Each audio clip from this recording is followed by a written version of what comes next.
In the howling grip of a merciless blizzard that blanketed the small town of Willow Creek in sheets of unrelenting white, an elderly woman named Evelyn Harper trudged through the snowdrifts piling up against her isolated cabin door. The wind screamed like a banshee whipping flakes into her face as she clutched her faded wool coat tighter around her frail frame. At 78 years old, Evelyn had seen her share of winters in this forgotten corner of Montana, but this one felt different, fiercer, as if the storm itself carried secrets on its icy breath.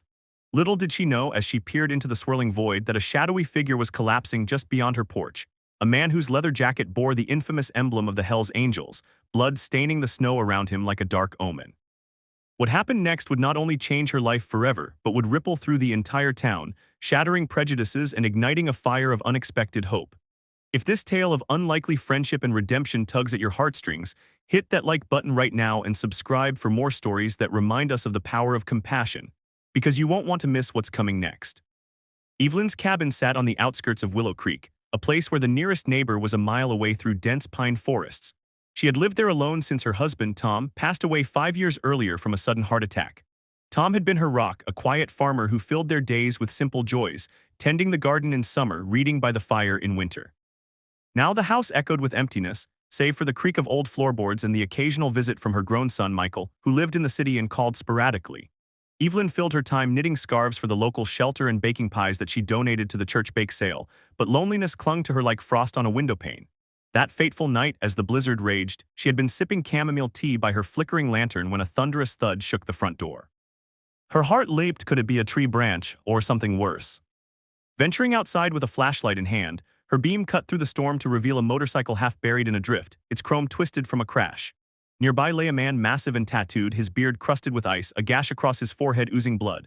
He wore a vest emblazoned with the Hells Angels' skull and wings, a symbol that struck fear into the hearts of folks in Willow Creek. The bikers had a reputation, rumors of bar fights, drug runs, and roaring through town like thunder on wheels. Evelyn hesitated, her mind flashing to warnings from the local sheriff, stay clear of those outlaws. But as the man groaned, his eyes fluttering open to meet hers with a plea of raw vulnerability, something stirred in her. She couldn't leave him to freeze. With strength she didn't know she possessed, she dragged him inside, his heavy boots leaving trails of snow on her rug. His name was Jax Reaper Malone, a 45-year-old enforcer for the Hells Angels chapter out of Billings. Jax had been riding solo that night, fleeing a botched deal gone wrong. Rival gang members had ambushed him on the highway, leaving him shot in the shoulder and careening off the road into the storm. He was no saint. His life was a tapestry of violence, lost loves, and regrets. Orphaned young, he'd fallen in with the club as a teenager, finding family in the roar of engines and the code of brotherhood. But beneath the scars and ink, Jax carried a hidden pain, the memory of his little sister Lily, who died of cancer at 12, a loss that hardened him into the Reaper everyone feared. As Evelyn bandaged his wounds with steady hands, skills honed from years of nursing Tom through illnesses, Jax stirred, mumbling thanks through gritted teeth. "Lady, you don't know what you're getting into," he rasped. "I'm trouble." Evelyn waved off his warning, her voice firm yet kind. "Trouble doesn't scare me, son. I've buried a husband and raised a boy through tougher times than this. Now hush and let me get some soup in you." She helped him to the guest room where he collapsed onto the bed, his fever rising as the storm outside intensified. Power lines snapped under the weight of ice, plunging Willow Creek into darkness.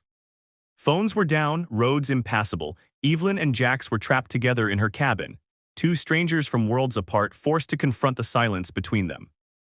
As the hours stretched into days, the blizzard showed no mercy, dumping over 3 feet of snow and isolating the town. Evelyn tended to Jax with quiet efficiency, changing his dressings and feeding him broth laced with herbs from her garden. In return, Jax, weak but restless, began to open up. At first it was small talk, stories of his rides across the country, the freedom of the open road. But as the fire crackled and the wind howled, deeper truths emerged. Jax spoke of Lily, how her death shattered him, leading him to the club for a sense of belonging.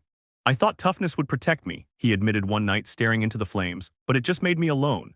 Evelyn listened, her eyes misty. She shared her own sorrows, Tom's battle with depression after losing the farm to debt, how she'd forgiven him for the arguments, cherishing the love that remained. "We all carry scars, Jax," she said softly. "Some on the outside, some hidden deep, but kindness. That's the balm that heals them." Their bond grew amid these confessions, but challenges loomed. Jax's fever spiked on the second night, infection setting in from his gunshot wound. With no way to reach a doctor, Evelyn improvised, using old remedies, willow bark tea for pain, honey poultices for the wound. Jax hallucinated, calling out for Lily, his tough facade crumbling as tears streaked his face. Evelyn held his hand through the delirium, singing hymns from her childhood to soothe him. "You're not alone anymore," she whispered. By dawn, the fever broke and Jax awoke to find her asleep in the chair beside him, exhaustion etched on her face. For the first time in years, gratitude swelled in his chest, not the obligatory kind, but something profound, like rediscovering a lost part of himself. Meanwhile, whispers spread through Willow Creek as the storm began to ease on the third day. Michael, Evelyn's son, had been trying to reach her, panic rising when calls failed. He rallied a search party from town, the sheriff, a few volunteers, even Pastor Reynolds from the church. Rumors flew someone had spotted a crashed motorcycle near her cabin, and with the Hells Angels known to prowl the area, fears mounted. What if they've targeted her? The sheriff grumbled, loading his truck with chainsaws and shovels. The town, a tight-knit community of farmers and shopkeepers, harbored deep-seated suspicions of outsiders, especially bikers. Past incidents, a bar brawl years ago, stolen goods blamed on passing gangs, had left scars. As the group slogged through the thawing snow toward Evelyn's cabin, tensions simmered. Inside, Jax had regained some strength, helping Evelyn shovel a path to the woodshed despite his sling-bound arm. He fixed a leaky faucet that had plagued her for months, his mechanic's hands deft even in pain. Laughter echoed in the cabin for the first time in years as they shared a meal of her famous apple pie. "You remind me of my gran," Jax said gruffly. "She was the only one who saw past the anger," Evelyn smiled. "And you remind me that life's too short for judgments." But their fragile peace shattered when the search party arrived, bursting through the door with shouts and drawn flashlights.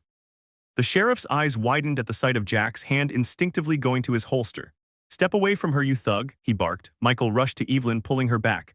"Mom, what the hell is going on?" Chaos erupted, accusations flew, Jack standing tall despite his injuries, defending himself with calm words. "She saved my life, I owe her everything." But the townies weren't listening, prejudices boiled over. Pastor Reynolds quoted scripture about wolves in sheep's clothing, while others muttered about calling reinforcements. Evelyn, however, stepped forward, her voice cutting through the din like a knife. "Enough, this man is my guest, he was hurt and I helped him just as any of you would for a neighbor." She recounted the story, her eyes fierce. "You've all known me my whole life, am I a fool or have I shown you what real compassion looks like?" Silence fell. Jack, sensing the turning point, added his piece. "I've done wrong in my life, but this woman showed me grace when no one else would. If that's a crime, then lock me up." The standoff lingered, hearts pounding, until Michael, seeing the genuine bond, extended a hand to Jax. "If Mom trusts you, that's good enough for me." Slowly, the others relented, the sheriff grumbling but holstering his weapon. As they helped clear the driveway, conversations shifted. Jax shared his skills, jump-starting a stalled truck with ease. Word spread back to town, the dangerous biker wasn't a threat, he was a man redeemed by kindness. What happened next truly shook Willow Creek. As roads reopened, Jax's club brothers arrived, roaring into town on their Harleys, drawn by a distress signal he'd managed to send via a hidden radio. The townsfolk braced for trouble, but Jax met them at the edge of Main Street, Evelyn by his side. "No more runs through here," he declared to his crew. "This town's off-limits, they saved me." Touched by Evelyn's story, the bikers, rough men with their own hidden pains, offered help instead, repairing storm-damaged roofs, delivering supplies to stranded families. The town, stunned, reciprocated with hot meals and wary handshakes. In the weeks that followed, bridges formed. Jack stayed on, helping Evelyn renovate her cabin, turning it into a community hub for wayward souls, bikers seeking change, locals needing aid. Michael visited more often, mending his distant relationship with his mother. The sheriff, humbled, organized a town meeting where prejudices were aired and healed. Pastor Reynolds preached on forgiveness, using Evelyn and Jax as living examples. One crisp spring day, as cherry blossoms bloomed, Jax proposed a memorial ride for Lily and Tom, raising funds for the local hospice. Hundreds joined, bikers and townsfolk alike roaring through Willow Creek in unity. The event made national news, shaking not just the town but inspiring others. Headlines read, "Blizzard Bonds, how one act of kindness united outlaws and ordinary folks." Evelyn, watching from her porch, felt Tom's spirit smiling down. "See," she whispered to the wind, "kindness isn't weakness, it's the strongest force there is." Jax, now a changed man, stayed as her protector and friend, proving that redemption blooms in the unlikeliest places.